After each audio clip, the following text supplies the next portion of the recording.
Hello, everyone. Welcome into the Rockies Now podcast. We are the Colorado Rockies podcast. I am one of your co-hosts, Tom, and this is the Rockies recap for the series opener down in Mexico City between the Colorado Rockies and the Houston Astros. This was game 27 of the season. Let's get to it. Okay, sorry this is coming a little late here. I was watching some other baseball games and taking care of some stuff at home, so this recap is coming a little late, so I apologize for that. But I'm glad some of you are starting to tune in, so thank you for that. I appreciate it greatly. So tonight, obviously, just to set the stage here, this is one of the international series of the season down in Mexico City. I gotta tell you, first of all, just looking at the ballpark, it's beautiful. I know there was a series there last year, but I didn't actually watch that one. I was able to sit down, watch, and enjoy this one because one of my teams is playing in the series. The ballpark was beautiful. It was a sold-out crowd. Everything looked fantastic. Just a quick point to note, as the game went toward the end and the sun went down, the lights started coming out. I thought it was a very nice look with the light shining in on the field. I wish this game was played at night, but unfortunately, it was played more of a late afternoon game. And the Rockies start off good. Rymack hits that nice, beautiful 2-run homer in the bottom of the first inning to get things going. And unfortunately, that was all she wrote for the Rockies offense until the ninth inning. Ronel Blanco, he was fantastic. His final stat line was 5 2/3. He allowed 5 hits to our Rockies offense and the 2 earned runs, both coming off the bat of Ryan McMahon. He walked 2, but he struck out 8. He was very good. And like I said, the rest of the the Astros pitching staff stifled our offense until the bottom of the ninth inning, where the Rockies were able to scratch off 2 runs. And that's all she wrote for us. The Rockies had 8 hits total. And unfortunately, this is all about, as I mentioned, the Astros pitching line, their offense. Unfortunately, of course, going into this game, they had the same record as we did, 7-19, but they, of course, have a number of guys such as Alex Bregman, Jose Abreu, Chas McCormick. They are a couple other guys. They are struggling to start the season, but tonight the bats just came alive. Particularly the fact that Yordan Alvarez, this guy is incredible. You leave one up to him, he's going to hit it a mile gone, especially with the atmosphere of the elevation of tonight. And he was good. He went 3 for 5 tonight with 3 RBIs. As I mentioned, he hit 2 home runs. Kyle Tucker also added a home run. He went 2 for 4. I gotta tell you, that back-to-back combination of Alvarez and Tucker is one of the most underrated combos in all of baseball. Everyone talks about Yordan Alvarez, of course, that's well-deserved. Everyone talks about Altuve, pre-cheating scandal, post-cheating scandal. Everybody talks about him, but Kyle Tucker, that guy's one of the most underrated hitters in the game. He has quietly hit 30 home runs and knocked in 100 RBIs for the past several seasons. He's just a great hitter. And overall, this Astros team, say what you want about them, they're off to a very, very slow start. But keep in mind, this is a long way to go. This is a long season. We have a long way to go. And unfortunately, it's not. A little fun fact about Mexico City is we know the Colorado Rockies, Denver is the Mile High City. The elevation I knew in Mexico City was high. I didn't realize it was higher than Denver. 7,349 feet is the elevation of Mexico City where they're playing at tonight. So for us, we were already Rockies players. They're used to playing at elevation, so this is just a little higher elevation for us. But it didn't affect the Astros. Another key stat that was given during the game tonight, last year's series down in Mexico City, there were 15 home runs hit in 2 games. 15! Whew, my goodness. And tonight there were quite a few hits. So I don't know how tomorrow's game is going to go, but again, I would expect another high-powered offensive game. Hopefully from both sides. Hopefully the Rockies bats can wake up and put up a lot of runs like the Astros did tonight. So all in all, tonight for the Rockies, as I mentioned, of course, we had a tough night tonight, only 8 hits. Nolan Jones, he had himself a 2-hit night with a walk. He has been, I gotta say personally about him, he is off to a very slow start, but he's been swinging the bat much, much better lately. I want to bear from just a second. I can real quick open his page here and we can chat about his numbers specifically over the past several games. Look like, not pretty. Again, last 7 games, 22 at bats. He has no home runs. He has 3 hits. So, and 6 strikeouts. He has one walk and an RBI. So again, that's not pretty to write home about. But personally, it was swinging the bat well. And I think it was Jeff Houston tonight on the broadcast talked about how all it takes is just one game. And there is that saying of baseball, all it takes is just that one moment, that one game that just really turns things around for a hitter. Again, for Nolan, this is a sophomore campaign. And for most major league hitters, whether you're a top tier ranked prospect or a lower ranked prospect who has a great rookie season, it's always that sophomore campaign that really is telling of what it can be telling about what hitters can be. There's that sophomore slump they talk about. I think that's just what Nolan's going through. Again, he had a very solid game tonight. Hopefully things get turned around for him and things really get it going for him. So again, tough. It was a really tough night tonight. I know it's tough to watch the Rockies lose so bad like in games like this, especially against a team like the Astros who are also struggling, or who you could say are a better team on paper, but are also struggling. It's really just unfortunate to watch. But, there's always hope for anything to turn around. I mean, there are some other teams struggling worse. The White Sox, for example, even though they had a big walk-off win tonight. I'll get to that in just a moment. But this was an enjoyable game. I personally love watching international games. I really think it's great for MLB. It's great for the sport, and it's great for the teams that play in those games. When you get a chance to play internationally, I'd say to any franchise out there, take full advantage of it, whether it's the London series, it's over in Korea, Japan, Europe, down in Mexico, where even up in a different spot in Canada, like instead of playing in Toronto, if you play in Montreal, play over in Vancouver, wherever the case may be, always take it. You always should take advantage of international games. They really bring a lot of visibility. Like I said, not just to the league and the sport, even though of course baseball is a global sport, but to the franchise, it really brings visibility. For us, the Rockies, I know it's kind of different for the Astros going down there. They're right there by Mexico. So there were a lot of Astros fans there tonight. So it's kind of, you could say, a home game for them in a sense, considering they're right there on the border with Mexico. But there were a good amount of Rockies fans. I saw quite a few, especially after some of the bummer plays. Like, for example, that one play by Brett and Doyle. Okay, I don't know about, again, anybody feel free to chat in the comments about this if you want to talk about this one. I don't know what the different replays. Again, they didn't. Again, if you heard on the broadcast, they don't have to go to New York for that one. They had a review team downstairs in one of the the video rooms. When Brenton Doyle rounded third, it looked like he did trip, but it looked like he tripped over third base. It looked like he touched. His foot came up as if his right foot where he touched the bag looked like it came up as if he was tripping over the bag. I don't know what they saw.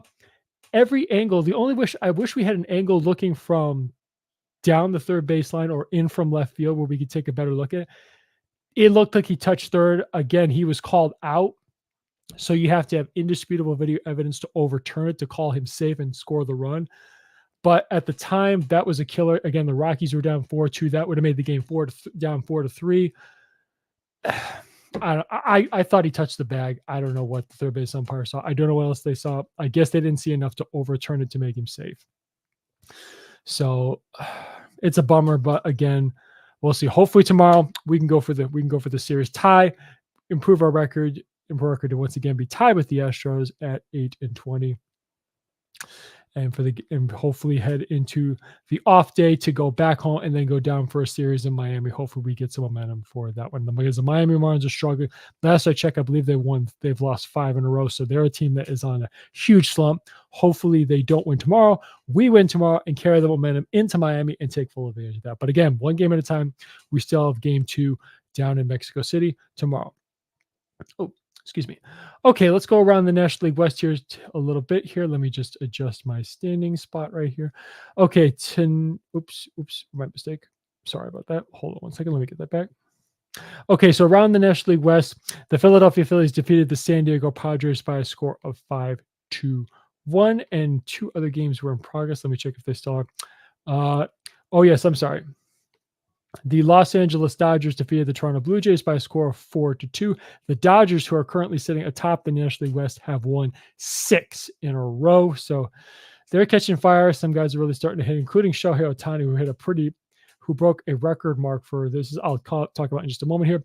Currently, the Arizona Diamondbacks are losing to the Seattle Mariners 3-0. That game is currently in the top of the 8th inning. And the San Francisco Giants are tied with the Pittsburgh Pirates at 1 apiece.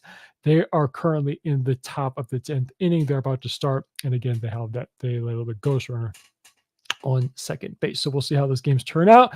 Okay, so as I just talked about, big stories of the day, Yordan Alvarez down in Mexico City. He, in our game against the Rockies, he had 2 homers, which both he crushed out into the seats. Shohei Ohtani beats his own mark today. He hit the hardest hit ball of 2024 again by a StatCast measured 119.2 miles an hour off the bat. My goodness, whew, that guy can hit. Let me tell you, whew.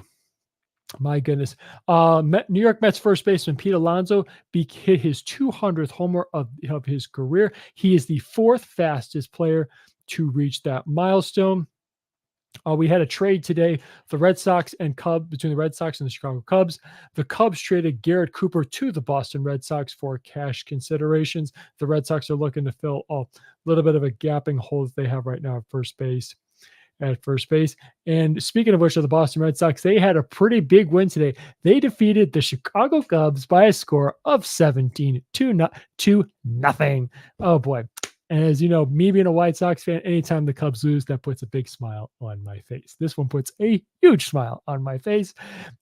Red Sox star third baseman Rafael Devers had 7 RBIs in the game that contributed to the Red Sox 17 runs. So, no, I mentioned that already. Sorry about that. Okay, anyway, so just to talk about tomorrow's game, again, this is only a 2-game series down in Mexico City. There we had the off day on Friday, which is a travel day, and a rest day for the Rockies. Then, of course, game 1 was today. Game 2 will be tomorrow.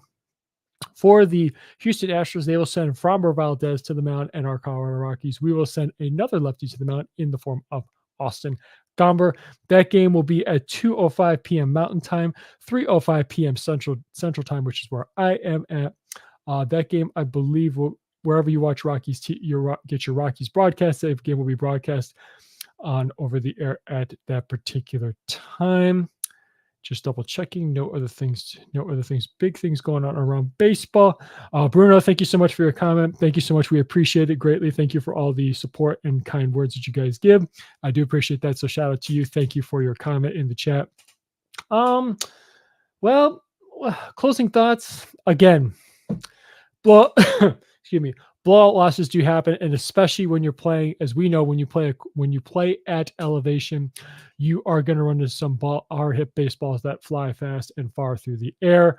That was a case for the Astros tonight. Hopefully, the Rockies can really get a hold of a couple and get to Framber Valdez tomorrow. Again, in the past, if you can get to him, my experience of watching him, if you get to him early. Oh, sorry, one more thing today I wanted to mention. Some of you may or may not, I am a Chicago White Sox fan. Tonight, they got their first series victory and have won back-to-back wins for the first time this season with a walk-off home run, 2-run home run by Andrew Benintendi. Southside, stand up and cheer. We have won 2 in a row. We have won our first series of 2024. So sorry, I had to deviate for a second to talk about that. That's the one I forgot to talk about. That is something that brings another big smile to my face when my Chicago White Sox win 2 in a row and get their first series win of the season. Hopefully things go good, and hopefully the Rockies can get one of those in anytime soon. So anyway, sorry, closing thoughts for this is Framber Valdez. I've seen the guy pitch quite a few. He is very talented. I know he's been dealing with some elbow, and I think it's elbow discomfort this season. So I'm not sure if that's lingering with him. If we can get to him early, I think we can shut him. We can stifle him and really score some runs on him.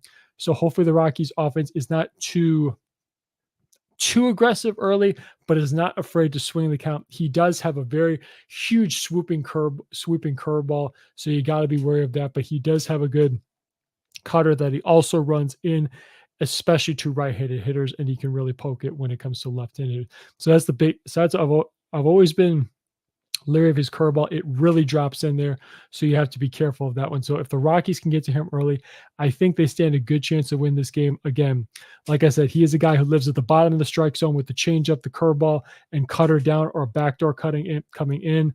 So he likes to live at the bottom of the zone. So if the Rockies either don't lay off it or swing on top of those pitches, there's going to be a lot of ground balls, which unfortunately means could be an opportunity for a lot of double plays. So again, hopefully we can lay out those low and on pitches out of the zone and get the ball elevated. Again, we're at elevation. The ball is going to fly. So hopefully the Rockies hitters can really elevate some balls and drive them into the gaps or out of the yard into the seats.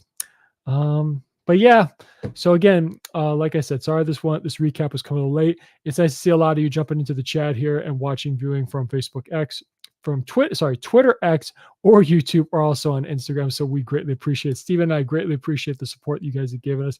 I know we have not done a full episode recently. It's been a while. Hopefully we will have another one planned for you soon, but once we do, you guys will hear about it on our, so stay tuned. Make sure you're subscribed to all of our pages. Be sure you subscribe to Facebook, Twitter, X, Instagram, and our Threads page. We will make that official announcement sometime soon when we've figured out when our next date of recording for a full episode is.